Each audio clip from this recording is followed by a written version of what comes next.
तैयारी स्टार्ट। दिनांक 17/7/1990 को प्रत्युत्तर दाता ट्रस्ट ने लकड़ी के स्लीपर्स की आपूर्ति के लिए एक निविदा प्रकाशित की, जो दिनांक 1/8/1990 को खुलनी थी। स्टॉप।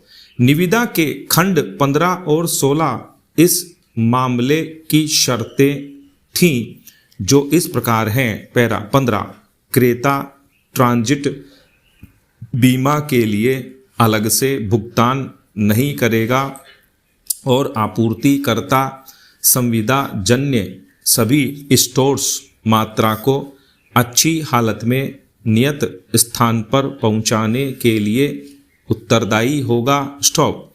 माल का प्राप्तकर्ता माल स्टोर्स के नियत स्थान पर पहुंच जाने के बाद माल के भेजे जाने के ट्रांजिट के दौरान माल की हानि या क्षति के बारे में यथाशीघ्र किंतु 30 दिन के बाद नहीं सूचित करेगा। स्टॉप। पैरा 16, यदि किसी भी दशा में आपूर्ति किया गया माल त्रुटिपूर्ण पाया जाता है तो उस डिफेक्टिव माल को अस्वीकार कर देने तथा उसे आपूर्तिकर्ता को वापस कर देने और फ्रेट चार्ज वसूल कर लेने का अधिकार पोर्ट के पास आरक्षित होगा। स्टॉप। पैरा उपर्युक्त प्रस्ताव को अपीलार्थी ने अपने प्रस्ताव दिनांक 1/8/1990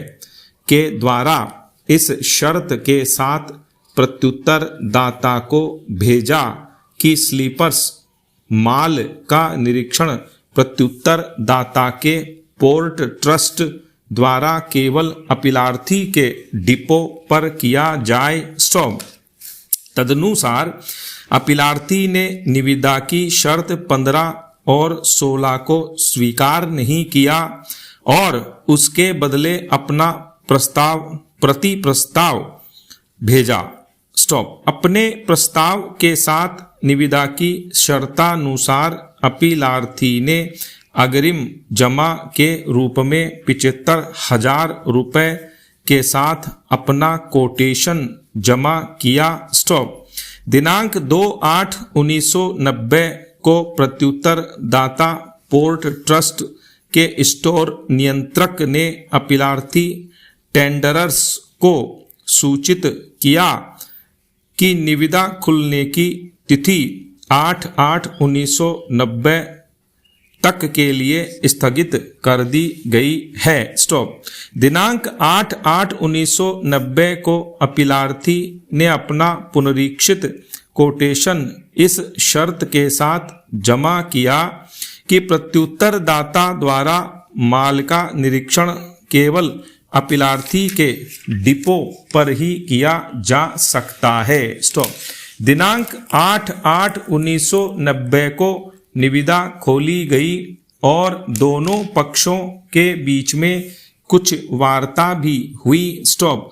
अंततः पत्र दिनांक 11/10/1990 के द्वारा अपीलार्थी उक्त पत्र के अनुसार प्रत्युत्तर दाता को आपूर्ति हेतु सहमत हुआ, इस शर्त के साथ कि प्रत्युत्तर दाता अपीलार्थी की फैक्ट्री साइट पर निरीक्षण कर सकता है, किंतु यदि वह अपने स्थान पर निरीक्षण करना चाहता है तो अपीलार्थी अपने कोटेशन चार्ज में 25% अतिरिक्त चार्ज करेगा। स्टॉप। प्रत्युत्तर दाता अपने जनरल स्टोर पर माल के निरीक्षण के लिए तैयार था, किंतु अपीलार्थी ने अपने पत्र दिनांक 20/10/1990 के द्वारा ऐसा करने से इनकार कर दिया, किंतु सहमत हुआ कि वह जनरल स्टोर पर निरीक्षण के लिए 25% के बजाय 24% अतिरिक्त चार्ज करेगा और यह पत्र प्रत्युत्तर दाता को सम्यक रूप से प्राप्त हुआ। स्टॉप पेरा। अंततः अपीलार्थी के पत्र दिनांक 1/8/1990, 8/8/1990 और 20/10/1990 के जवाब में प्रत्युत्तर दाता पोर्ट ट्रस्ट ने अपने पत्र दिनांक 29/10/1990 के द्वारा अपीलार्थी को सूचित किया कि प्रत्युत्तरदाता पोर्ट ट्रस्ट ने अपीलार्थी के कोटेशन के अनुसार वुडन स्लीपर्स की आपूर्ति हेतु प्रस्ताव को स्वीकार कर लिया है, किंतु पुनः यह लिखा कि अपीलार्थी वुडन स्लीपर्स को अपने खर्च पर सड़क मार्ग से प्रत्युत्तर दाता के जनरल स्टोर्स पर पहुंचाएगा और उसका अंतिम निरीक्षण जनरल स्टोर्स पर ही किया जाएगा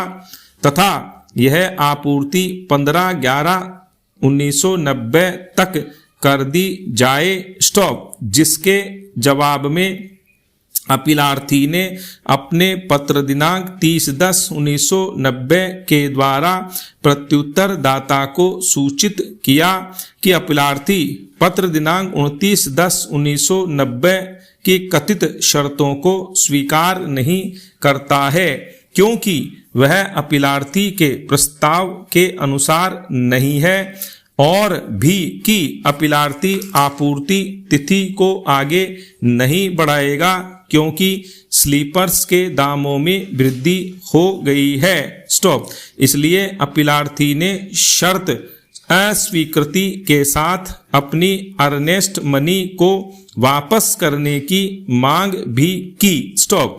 इसके बाद पत्र दिनांक 31/10/1990 द्वारा प्रत्युत्तर दाता ने अपीलार्थी के पक्ष में एक वर्क ऑर्डर जारी परचेज ऑर्डर किया, जिसकी शर्तें इसी ऑर्डर में लिखी थी। स्टॉप।